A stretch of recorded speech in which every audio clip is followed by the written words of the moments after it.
പ്രിയപ്പെട്ട കുട്ടികളെ, നിരവധി ദിനാചരണങ്ങൾ നാം എല്ലാ വർഷവും നടത്താറുള്ളതാണല്ലോ. അതിൽ നിങ്ങളുമായി ഏറ്റവും ചേർന്ന് നിൽക്കുന്ന ഒരു ദിനമാണ് ഇന്ന് നാം ആചരിക്കുന്നത്. നവംബർ 14 നാം ശിശുദിനമായി ആചരിക്കുന്നു എന്ന് നിങ്ങൾക്കേവർക്കും അറിവുള്ളതാണല്ലോ. യഥാർത്ഥത്തിൽ ആഗോള ശിശുദിനം നവംബർ 20 ആഘോഷിച്ചു വരുന്നത്. 1954 മുതൽക്കാണ് ആഗോള ശിശുദിനം എന്ന ആശയം ലോകത്ത് നടപ്പാക്കി തുടങ്ങിയത്. ആദ്യ കാലഘട്ടങ്ങളിൽ എല്ലാ വർഷവും ഒക്ടോബറിലായിരുന്നു ഇത് ആഘോഷിച്ചിരുന്നത്.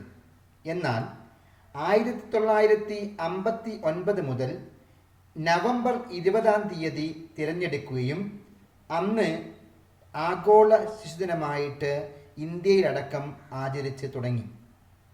എന്നാൽ ഇന്ത്യയുടെ പ്രഥമ പ്രധാനമന്ത്രിയായിരുന്ന പണ്ഡിറ്റ് ജവഹർലാൽ നെഹ്റുവിൻ്റെ ജന്മദിനമായ നവംബർ 14 നാം പിന്നീട് ശിശുദിനമായി ആചരിച്ചു തുടങ്ങി. കുട്ടികളോടുള്ള അദ്ദേഹത്തിൻ്റെ സ്നേഹവും വാത്സല്യവുമാണ് അദ്ദേഹത്തിൻ്റെ ജന്മദിനം തന്നെ കുട്ടികളുടെ ആഘോഷത്തിനു വേണ്ടി തിരഞ്ഞെടുക്കുന്നതിനുള്ള പ്രധാന കാരണം.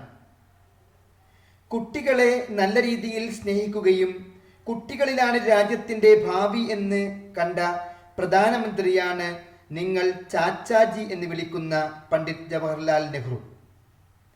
കുട്ടികളുടെ ക്ഷേമത്തിനും ഐശ്വര്യത്തിനും വേണ്ടി പ്രവർത്തിച്ച ഒരു പ്രധാനമന്ത്രിയായിരുന്നു നെഹ്റുവെങ്കിലും ഇന്നും നമ്മുടെ രാജ്യത്ത് നിരന്തരം പ്രയാസത്തിൽപ്പെടുന്ന നിരവധി കുട്ടികൾ ഉണ്ട് എന്ന് നിങ്ങൾക്കറിയാം. അവരുടെ ക്ഷേമത്തിനും ഐശ്വര്യത്തിനും വേണ്ടി പ്രവർത്തിക്കാൻ ഈ ശിശുദിനം നമുക്ക് പ്രചോദനമാകട്ടെ എന്ന് പറഞ്ഞുകൊണ്ട് എല്ലാവർക്കും എൻ്റെ സ്നേഹം നിറഞ്ഞ ശിശുദിനാശംസകൾ. ജയ് ഹിന്ദ്.